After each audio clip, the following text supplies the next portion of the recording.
오늘을 살아가는 묵상 시간입니다. 오늘 본문 말씀 야고보서 1장 18절의 말씀입니다. 그가 그 피조물 중에 우리로 한 첫 열매가 되게 하시려고 자기의 뜻을 따라 진리의 말씀으로 우리를 낳으셨느니라. 우리가 환난을 당하면 자기 자신이 비참하게 생각됩니다. 다른 사람들에 비해서 자신이 너무 초라하고 비참해 보여 이 세상을 살아갈 그 목적을 잃고 방황하기가 참 쉽습니다. 이 세상에는 우리가 돈이 있어야, 우리의 외모가 있어야, 내가 가지고 있는 것들이 있어야 멋지게 다닐 수 있다고 생각합니다. 그래야 돈이 있어 결혼도 하고 집도 살 수 있고, 그런 모습 가운데 우리가 꿈을 꾸죠. 그러나 환난을 오래 당하면 우리의 외모도 초라해지고 우리의 입고 있는 모든 것들이 다 누추해 보일 수밖에 없습니다. 남들 보기에도 별 볼 일이 없는 그런 인생이 되어가는 것 같죠. 그래서 자기 자신도 참 초라하게 생각합니다. 그러나 성경은 고난 중에 있는 성도들이 하나님 앞에서는 가장 소중한 첫 열매라고 말씀하십니다. 그래서 오늘 본문 말씀에 그가 그 피조물 중에 우리로 한 첫 열매가 되게 하시려고 라고 말씀하죠. 이 첫 열매는 우리 농사 짓는 분들의 첫 번째 거두는 수확이죠. 이 농사 짓는 사람들에게 이 첫 열매가 얼마나 참 중요한지 모릅니다. 왜냐하면 사과나무나 배나무나 포도나무를 밭에 심으면 첫 해에 바로 열매가 열리는 것이 아니기 때문입니다. 어떤 경우에는 2년, 3년, 4년 이렇게 지나도 열매가 하나도 열리지 않을 때가 있습니다. 그때 농부는 우리 밭의 나무들은 열매가 전혀 맺지 모른다고 하면서 불안해할지도 모릅니다. 그런데 갑자기 사과나 배나 그 포도의 첫 열매가 맺힌다는 것이죠. 이것은 지금까지 수고한 것의 그 결실일 뿐만이 아니라 이제부터는 이것과 똑같은 열매를 수십 개, 수백 개를 맺을 수 있다는 말씀입니다.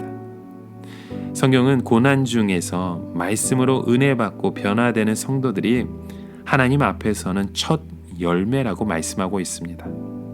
이것은 하나님께서 이 세상의 다른 성공보다 믿음의 열매를 가장 소중하게 생각하신다는 뜻입니다. 구약의 이스라엘 백성들은 첫 열매를 너무 귀해서 감히 먹지 못했습니다. 그래서 이스라엘 백성들은 그것을 광주리에 담아서 하나님 아버지께 바쳤죠. 하나님께서는 그것을 통해 이스라엘의 모든 백성을 축복하셨습니다. 그런데 사실은 하나님께 바쳐진 이 첫 열매가 이스라엘 백성 자신들이었다는 것입니다. 농부가 과일 나무를 심는 것은 오직 열매를 얻기 위해서입니다. 다른 것은 농부에게 그렇게 중요하지 않습니다. 마찬가지로 하나님께서 가장 중요한 농사는 신앙의 열매를 따는 것입니다. 하나님에게는 사업에 크게 성공을 해서 돈을 많이 버는 것이나 어떤 과학적인 큰 발견을 하는 것이나 유명한 정치인, 유명한 사람이 되는 것이 전혀 중요하지 않습니다. 하나님께 가장 중요한 열매는 오직 말씀으로 변화되는 것입니다. 이 열매가 있을 때 하나님은 우리 삶을 지켜주시고 이 세상 가운데 하나님의 그 축복의 열매를 맺게 하시는 줄 믿습니다. 이 세상에 있는 모든 것은 바로 하나님의 열매입니다. 그 중에서 가장 소중한 첫 열매는 고난 가운데 변화되고 있는 성도의 모습임을 여러분 기억하시길 바랍니다.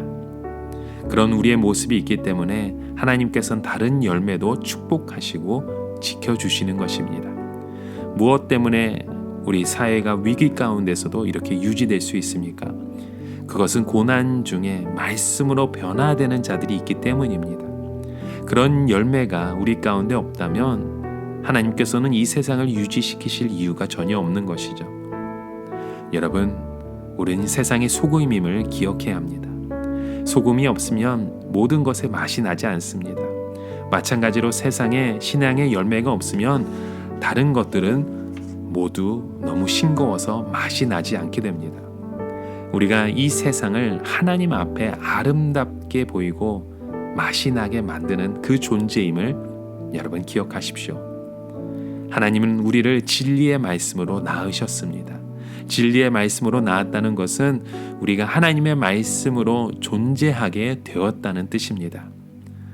우리를 진리로 낳으셨다면 우리가 사는 것도 진리로 살아가게 한다는 것이죠. 그래서 하나님께서는 출애굽한 이스라엘 백성들을 양식과 물이 없는 광야로 인도하신 것입니다. 그 이유가 무엇입니까? 사람이 떡으로만 사는 것이 아니요 하나님의 말씀으로 사는 것을 보여주시기 위해서입니다. 예수님께서는 광야에서 40일 동안 굶주리면서 그것을 우리에게 보여주셨습니다. 그 40일 동안 줄이시면서 침체되거나 낙심하지 않고 오히려 하나님을 더 기쁘게 하셨던 것이죠. 그것은 하나님의 그 약속의 말씀이 우리 예수님에게 있었기 때문입니다. 여러분, 오늘날 우리에게 불안한 것들이 분명 많이 있습니다. 오히려 우리에게 보장된 것은 눈에 보이지 않습니다. 그러나 분명한 것은 있습니다. 그것은 하나님의 말씀이 우리에게 있다는 사실이죠. 이러한 하나님의 말씀은 아무것도 없는 무에서 온 세상을 창조하신 능력의 말씀입니다. 그 말씀을 오늘도 여러분 붙들며 주님 앞에서 함께 감사의 고백을 드리실 수 있는 저와 여러분의 하루가 되시길, 우리의 모습 되길 간절히 축원하며 기도드립니다.